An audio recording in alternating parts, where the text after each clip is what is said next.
I guess I only have 5 minutes, but I can do, yeah, I'll do my best. My name is Chiu Ying-Ting pronounced in Chinese. And now I'm from Taiwan. Now I'm doing my PhD at the Ohio State University. And so I have worked with students, indigenous students, in Taiwan, and students with sensory impairments, including visual or hearing impairments.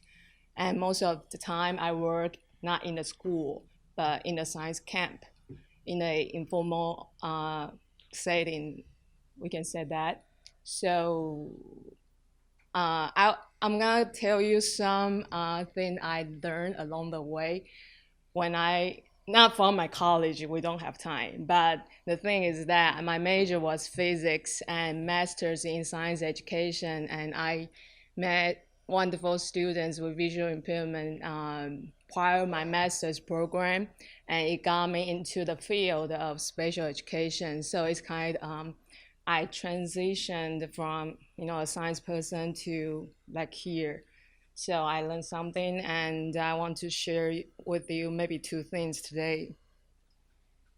So this is a quote that I found intriguing, but the significant barrier still remains the erroneous assumption that ableness is a prerequisite for scientific achievement. I saw this from like a magazine Science, and that's a student who was pursuing a master's degree in astronomy, and she has a physical disability, and she said this in 2016, and that really resonated me. I really resonated with this quote because I think we should do something in science education field to make disability as an identity instead of a like students with disability, they cannot do science only because they have some challenges, right? So I really love this quote. And this is the work I did when I was in Taiwan. We have a science camp for students with visual impairment. I believe this year is our 12th year. And there are four pictures on the slide. We do mathematics. We use tactile graphic that we made by ourselves. And we do chemistry. That's a fruit battery. And physics. The student was trying to observing vibration from a glass. Okay. And biology, we really bring some animals. Then that one is a lizard for students with visual impairment to really observe things or phenomena using all the sensories. But one thing I learned is that, I was really committed to do science for students with visual impairment 3 years ago. That's why I chose to come to the US, because there was not a program for me to learn about this thing. So I got myself involved in special education community more as a science person. And I was not used to that because most of the time, science people, they talk very mean, we just say things, but I feel I cannot do that in special education. Like, people are very polite. So I try to, be polite. And now you can see a Venn diagram, and on the left is a science education field, and on the right is special education field. And now this community, this conference, we are like in the intersection, right? Like, we care about science education, but we also care about students with challenges or special needs. So we are in the middle. And the arrow from science education to that intersection, that's me. Yeah. So yeah, that's interesting, because from this Venn diagram you can see we are doing the great work. We are trying to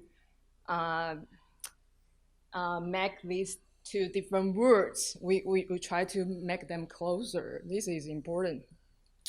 So I feel it's important that we have to bridge these two fields, because when I study from some research articles or read books about the intersection of science education and special education, not many, but that's what we are doing here. I feel we use the word gap too much. It's not a gap. It's like we need to play the role. We need to be the bridge, and I want to be the bridge.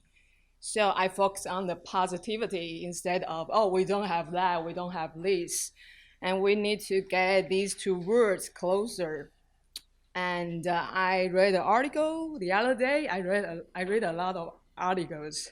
Increasing performance in science is therefore an aim of both the general education community and educators working with students who have disabilities. This is very important thing that we have to do.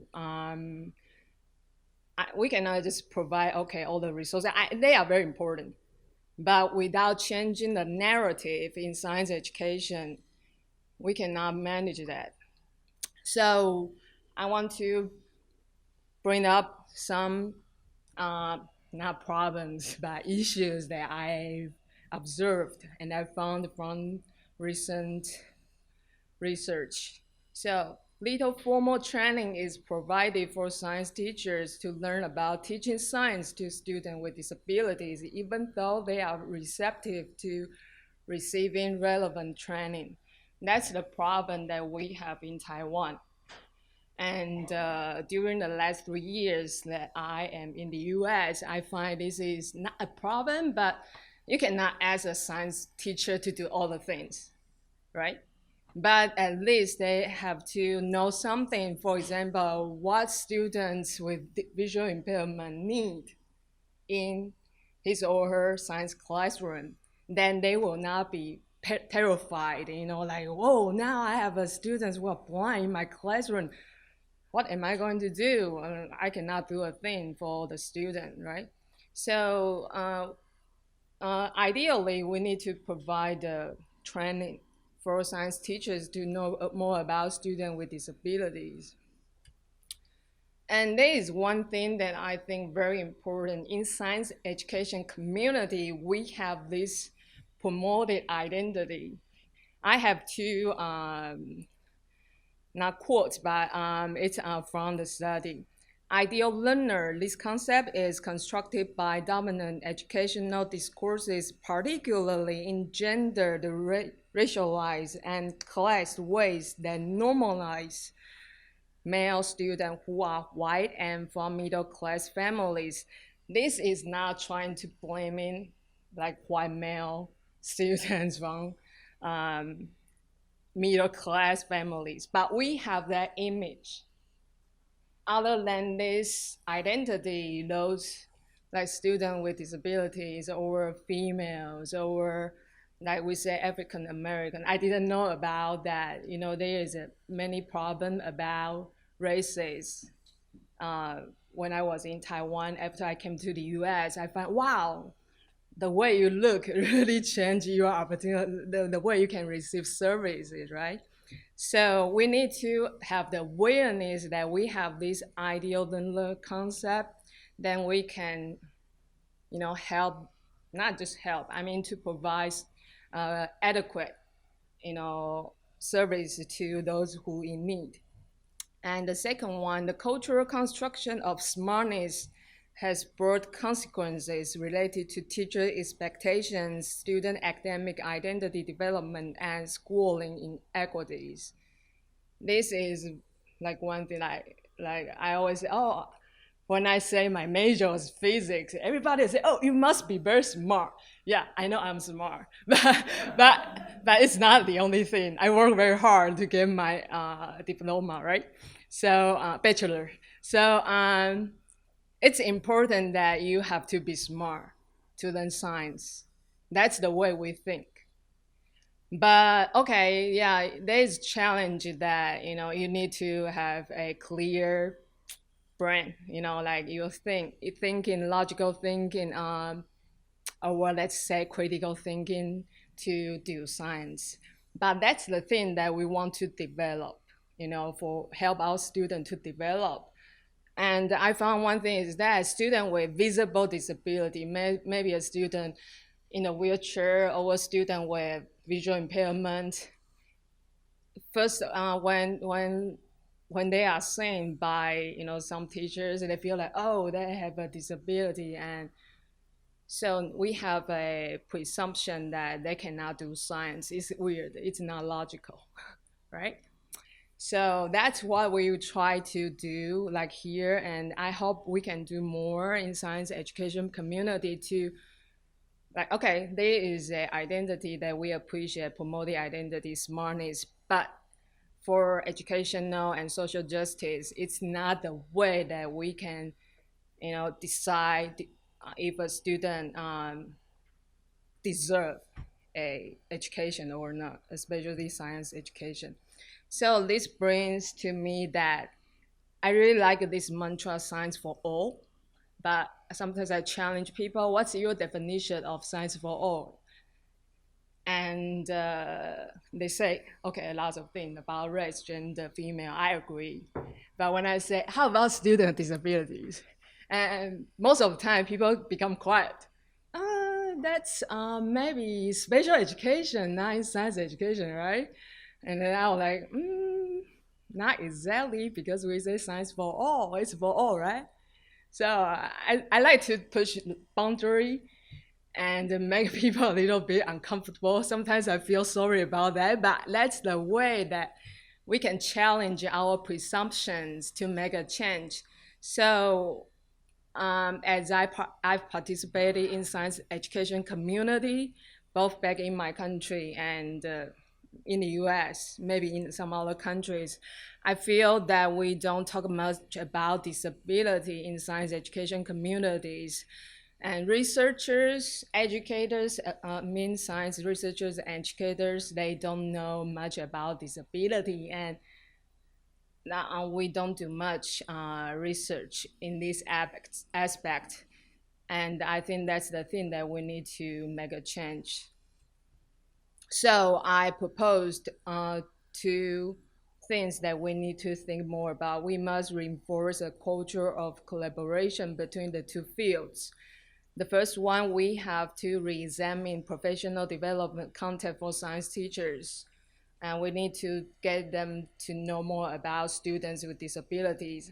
And the second one is that we need to bring disability into the discussion within science education communities.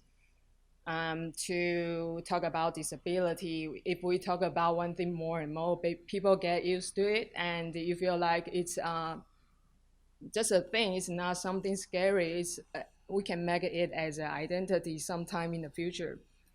And so this quote from the one that I just said, she said that disability is not disqualification. This is the goal that we have to do our best to achieve, so we can make a disability as an identity sometime in the future. This is my presentation. Thank you.